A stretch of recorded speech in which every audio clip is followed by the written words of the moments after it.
અને આગળ વાત કરીએ ઉત્તર ગુજરાત યુનિવર્સિટીની હોસ્ટેલમાં દારૂની મહેફિલ માણતા ઘટના સામે આવી છે। હોસ્ટેલમાં રાત્રે ખેલાડીઓએ દારૂની મહેફિલ માણી। બાસ્કેટબોલની ટુર્નામેન્ટ માટે ખેલાડીઓ અહીંયા પહોંચ્યા હતા। ઉત્તર ગુજરાત યુનિવર્સિટી આવ્યા હતા, પરંતુ રાત્રિ દરમિયાન તેઓ દારૂની મહેફિલ માણી રહ્યા હતા। આણંદથી આવેલા ખેલાડીઓ દારૂની મહેફિલ માણતા ઝડપાઈ ગયા છે।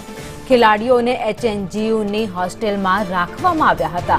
રેક્ટરે અટકાવતા ખેલાડીઓએ દાદાગીરી કરી હતી। રેક્ટર પર ગાડી ચડાવીને ભાગવાનો પ્રયાસ કર્યો હતો।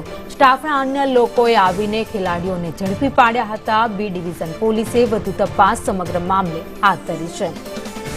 તો પાટણ ઉત્તર ગુજરાત યુનિવર્સિટી છેલ્લા ઘણા સમયથી અનેક વિવાદને લઈને ચર્ચામાં રહી છે, ત્યારે વધુ એક બનાવ યુનિવર્સિટીમાં સામે આવ્યો છે।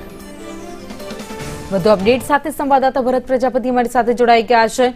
ભરત, યુનિવર્સિટી ફરી એકવાર વિવાદમાં દારૂની મહેફિલ માણતી હોવાની ઘટના સામે આવી।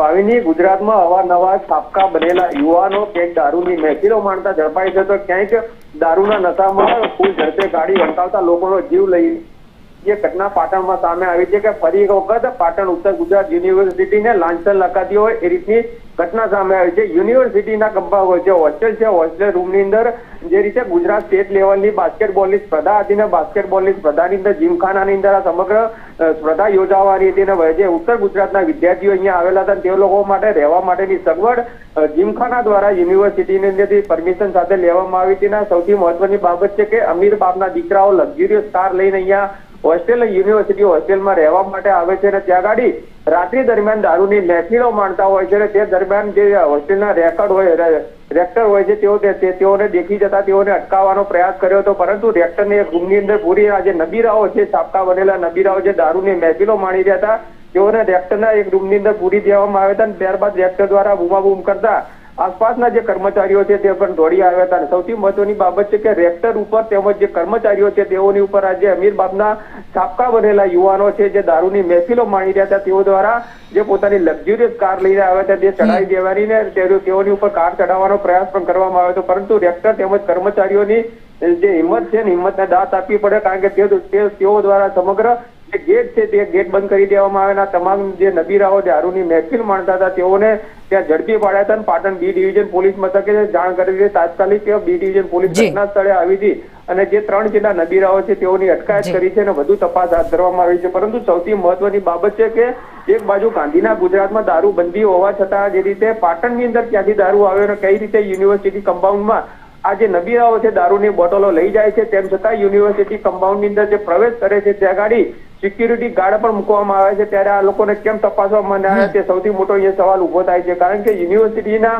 કમ્પાઉન્ડથી માંડીને જે હોસ્ટેલ રૂમ છે ત્યાં સુધી આ ગાડી અંદર દારૂ લઈ જાય છે, તેમ છતાં તેઓને ઉપર કોઈ પણ જાતની તેઓને તપાસ કરવામાં ના આવી, એને જ લઈને આ ઘટના સામે આવી છે। દિવ્યા ભાવિની ભરત, આભાર સમગ્ર માહિતીમાં। એટલે ચોક્કસ સવાલ થાય કે ગુજરાતમાં તો દારૂબંધી છે, તો દારૂ આવે ક્યાંથી છે? અને તે લોકો વિદ્યાર્થીઓ અંદર યુનિવર્સિટી કેમ્પસમાં ઘૂસ્યા તેમ છતાં પણ તેમની તપાસ કરવામાં આવી હતી કે નહીં? અને આટલી દાદાગીરી શા માટે? ખેલાડીઓ રમત રમવા આવે છે કે પછી છાકટા બનવા માટે આવે છે, આવી મહેફિલો કરવા માટે આવે છે? તેવા અનેક સવાલ અત્યારે થઈ રહ્યા છે। એટલા છાકટા બન્યા છે કે રેક્ટર પર ગાડી ચડાવવાનો પણ આ લોકો દ્વારા પ્રયત્ન કરવામાં આવ્યો હતો। જ્યારે તેમને રોકવાનો પ્રયાસ કરાયો ત્યારે તેમણે દાદાગીરી કરી હતી। યુનિવર્સિટીમાં ખેલાડીઓએ આવું શિક્ષણ મેળવે છે તેવા પણ સવાલ અહીંયા ઉભા થઈ રહ્યા છે, કારણ કે અહીંયા ટુર્નામેન્ટ માટે વિદ્યાર્થીઓને લાવવામાં આવ્યા હતા, પરંતુ ટુર્નામેન્ટ માટે નહીં પરંતુ મોજ મજા કરવા માટે આવ્યા હોય વિદ્યાર્થીઓ તેવો ઘટનાક્રમ સામે આવ્યો છે। અને શિક્ષણના ધામને આ લોકોએ અત્યારે જે પવિત્ર ધામ કહેવાય છે ત્યાં દારૂની મહેફિલો માણી છે। આવા લોકો ઉપર કડક કાર્યવાહી થાય તે જરૂરી છે, કારણ કે ગુજરાતમાં તો દારૂબંધી છે, તો સવાલ પણ ચોક્કસ ત્યાં થાય કે દારૂબંધી છે તો દારૂ આવે ક્યાંથી છે અને યુનિવર્સિટી સુધી પહોંચે કેવી રીતે છે?